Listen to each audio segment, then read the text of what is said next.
श्रीललिता सुप्रभातम्।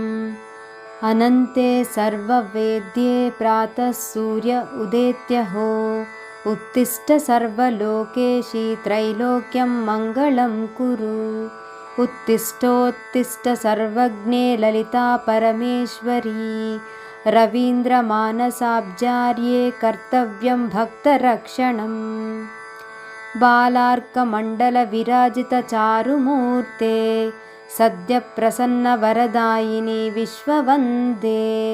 ह्रीङ्कारवासिनी चराचरलोकवेद्ये श्रीदेवी दिव्यललिते तव सुप्रभातम्। कूजन्ति कुक्कुटखगाः प्रणदन्ति कीराः। सूर्योदये भवति देवी मनोज्ञरूपे। निद्रां विहाय मुखमण्डनमाशु कृत्वा श्रीदेवी जागृहि दयामयी पालयास्मान्। शैवागमादिविविधार्णवमन्त्ररूपे श्रीनादबिन्दुसुकलान्वितदिव्यमूर्ते। श्रीकण्ठमानसविहारिणी चिन्मयाङ्गी श्रीवेङ्कटापुरनिवासिनी सुप्रभातम्। श्रीसोमयाजुलवरान्वयपार्वणेन्दु श्रीमद्रवीन्द्रबुधवन्दितलोकमाता श्रीललिता लोकैकनित्यसुखदायि कनते सर्वसंवेद्ये प्रातःकाय देवी ललिते तव उत्तिष्ठ सर्वलोकेशी त्रैलोक्यमङ्गलं परिपुष्पितनूत्नवल्लिष्ठोत्तिष्ठ स्वास्ति ललिता परमेश्वरी प्रभाते। रवीन्द्रमानसाब्जागतं तव वन्दितव्यं भक्तरक्षणैः। श्रीवेङ्कटापुरनिवासिनी सद्यप्रसन्नवरदायिनी श्रीङ्कारवासिनी आयान्ति श्रीदेवी दिव्यललितमाल्यैः। श्रीवेङ्कटापुरनिवासिनी सुपूजन्ति कुक्कुटखगाः प्रधात्री धनधात्री यशो विधात्री। सूर्योदये भवति देवी सकलागमसंस्तुता। निद्रां विहाय ऐश्वर्यदायिनी सुरेश्वरी दुःखहन्त्री। श्रीदेवी वेङ्कटापुरनिवासिनी पालयास्मान्। शैवायान्ति भक्तवनितास्तवपूजनार्थं श्रीनादैस्सदीपघृतशर्करयुक्तहस्तैः। श्रीनीराजनादिशतमङ्गलवाद्यघोषैः श्रीवेङ्कटापुरनिवासिनी सुप्रभातम्। श्रीसोमयाजुलवरान्वयपार्वणेन्दु श्रीभागपरिलब्धशरीरलोकमाता खड्गाङ्कुशादिवरदाभयदायि कटाक्षवी श्रीवेङ्कटापुरनिवासिनी देवी ललिते तव सुप्रभातम्। विघ्नार्ध्रिभेदनवन्यपरिपुष्पितनूत्नवल्लीमिति जपतां नरानां परितः प्रभदिव्यमन्त्रम्। सुस्वागतं श्रीवेङ्कटापुरनिवासिनी आद्यन्तादीनसुमभिषेक्तुमनन्तकुम्भिः स्वाब्रह्मकीटजननिर्मलगार्धधात्री। श्रीवेङ्कटापुरनिवासिनी सुप्रभातम्।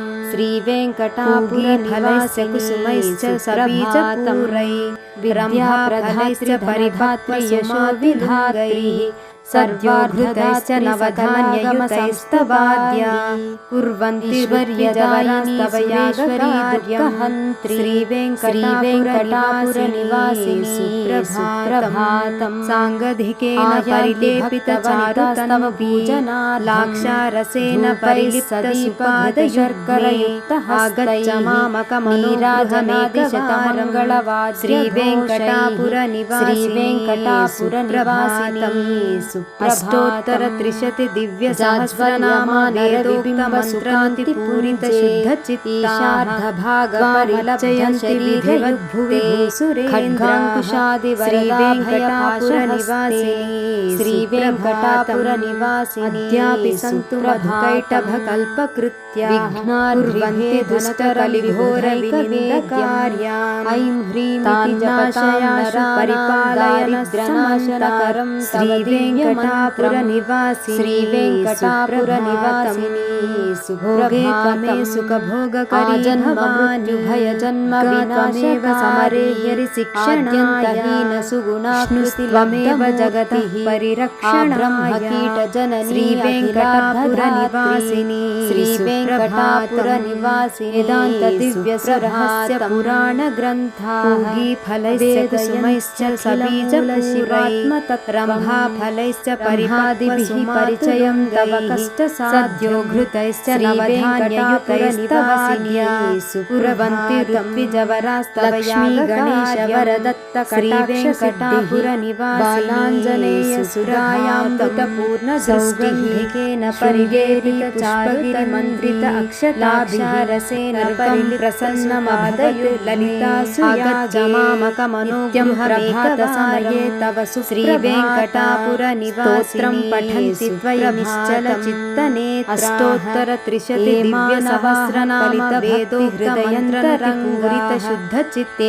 प्राप्नुवन्ति विधिवद्भुविभूसुरेन्द्राः श्रीवेङ्कटापुरनिवासिनी सुप्रभातम् अद्यापि सन्तु मधुकैटभकल्पकृत्याः कुर्वन्ति दुष्टकलिघोरविनिन्दकार्यान् तान्नाशयाशु परिपालयनः समन्तात् श्रीवेङ्कटापुरनिवासिनी सुप्रभातम् भोगे त्वमेव सुखभोगकरी भवानी दुर्गा त्वमेव समरे हरिशिक्षणाय विष्णुस्त्वमेव जगतः परिरक्षणाय श्रीवेङ्कटापुरनिवासिनी सुप्रभातम् वेदान्तदिव्यसुरहस्य पुराणग्रन्थाः आवेदयन्त्यखिलमूलशिवात्मतत्त्वं ब्रह्मादिभिः परिचयं तव कष्टसाध्यं श्रीवेङ्कटापुरनिवासिनी